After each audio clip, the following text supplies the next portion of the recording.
India news Haryana, अपनी बोली अपना चैनल।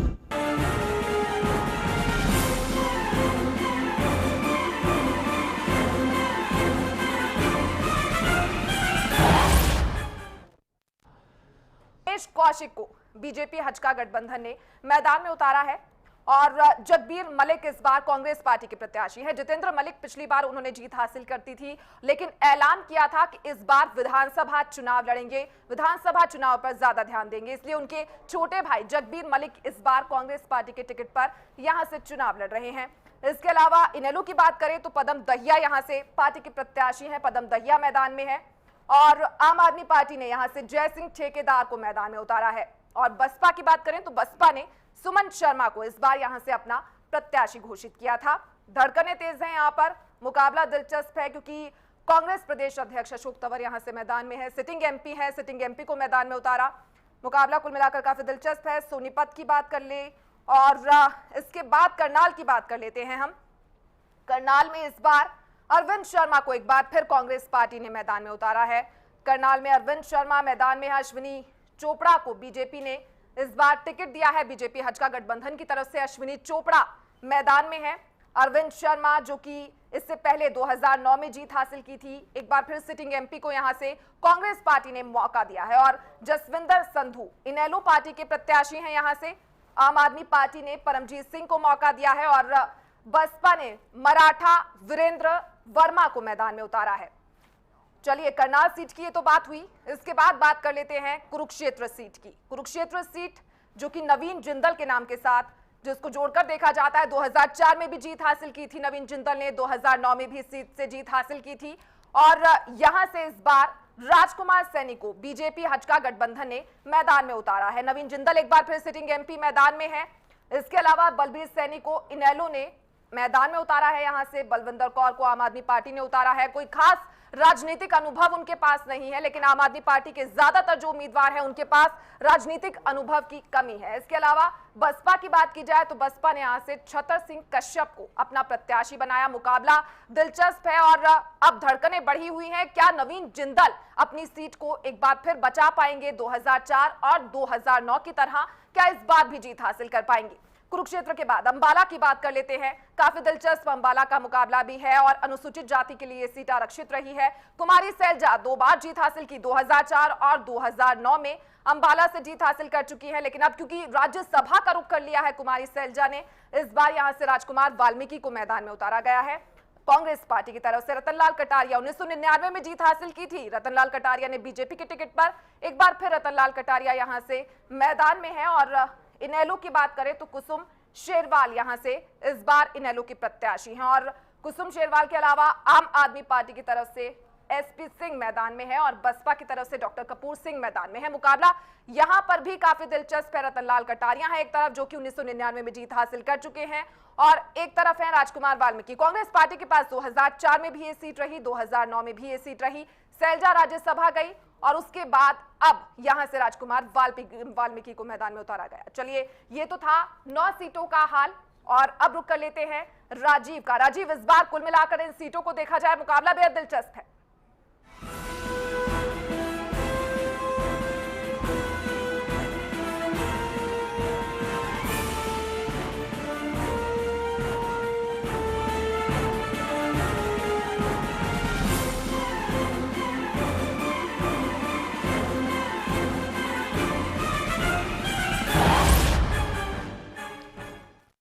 बहुत शुक्रिया गुरमीत, ये तमाम आंकड़े जनता के सामने रखने के लिए। 9 सीटों का हाल आपने बताया कि 9 सीटों में कहां किसकी प्रतिष्ठा दांव पर लगी है, कहां कैसा कितना कड़ा मुकाबला देखने को मिला। एक जो सबसे महत्वपूर्ण सीट है हमारे प्रदेश में पिछले 10 सालों से जिस पर सबकी निगाहें टिकी हैं, वो है रोहतक की लोकसभा सीट, जहां दीपेंद्र हुड्डा जो मुख्यमंत्री के बेटे हैं और मौजूदा सांसद हैं, उनकी प्रतिष्ठा भी दांव पर लगी हुई है। इससे पहले कि हम शुरू करें चर्चा को, हम आपको बता दें कि अजय शुक्ला संपादक आज समाज भी चंडीगढ़ स्टूडियो से लगातार हमारे साथ जुड़ चुके हैं। अजय जी, बहुत स्वागत इंडिया न्यूज हरियाणा पर। पहला सवाल भी हम आप ही के पास लेकर आएंगे। आज रत जगह है, हर एक उम्मीदवार जो चुनाव मैदान में है, जिसने 1.5 महीने मेहनत की, फिर 1.5 महीने इंतजार किया, कल 16 तारीख है। क्या देख रहे हैं आप प्रदेश के भविष्य में? दिल्ली का जो भविष्य लिखा जाना है उसमें हमारे प्रदेश की भागीदारी कहां और किस तरह से रहने वाली है?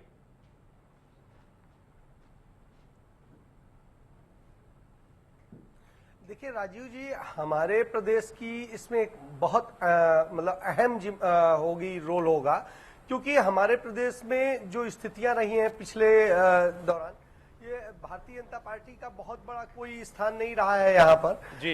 एक बार सिर्फ भारतीय जनता पार्टी इनेलो के सहयोग से जीती थी जब अटल बिहारी वाजपेयी होते थे प्रधानमंत्री।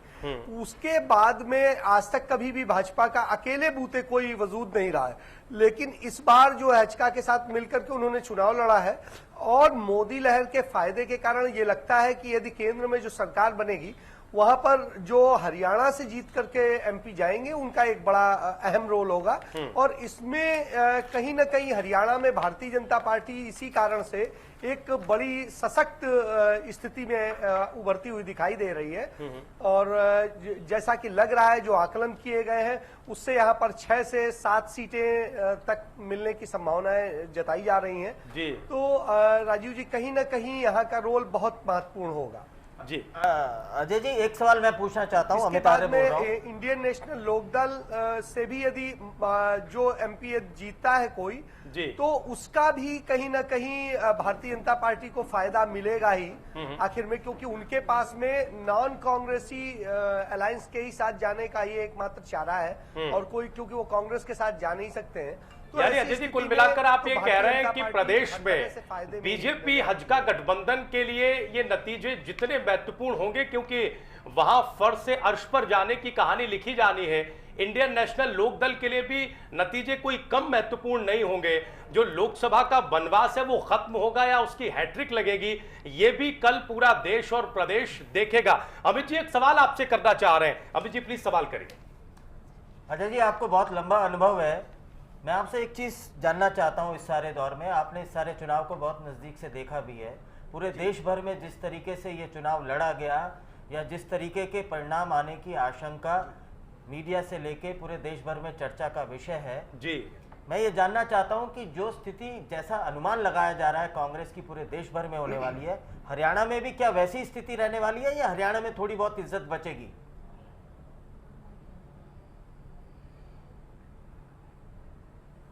नहीं, मुझे नहीं लगता कि हरियाणा में कांग्रेस की कोई बहुत अच्छी स्थिति रहने वाली है। अभी आप एक चीज देखिए, अभी हरियाणा में 10 में से 9 सांसद कांग्रेस के हैं, तो एक प्रकार से 90% जो सांसद है वो कांग्रेस के हैं। और आने वाले में जो उम्मीद की जा रही है उसमें इनका 10% से 20% भागीदारी नजर आती है, इससे ज्यादा नजर नहीं आती। तो इसका मतलब है कि 70% का इन्हें नुकसान होता नजर आ रहा है। तो चूंकि ये नुकसान होता नजर आ रहा है तो कांग्रेस कहीं ना कहीं इस मामले में आप कि हरियाणा में कांग्रेस कहीं फायदे में मुझे नहीं नजर आती है, किसी भी स्थिति में नहीं नजर आती है। दीपेंद्र की क्या स्थिति रहने की संभावना है? अगर वाकई में ही मोदी की लहर है तो मुझे लगता है, क्योंकि दीपेंद्र ने बहुत अच्छे मार्जिन से पिछली बार जीता था। जी जी।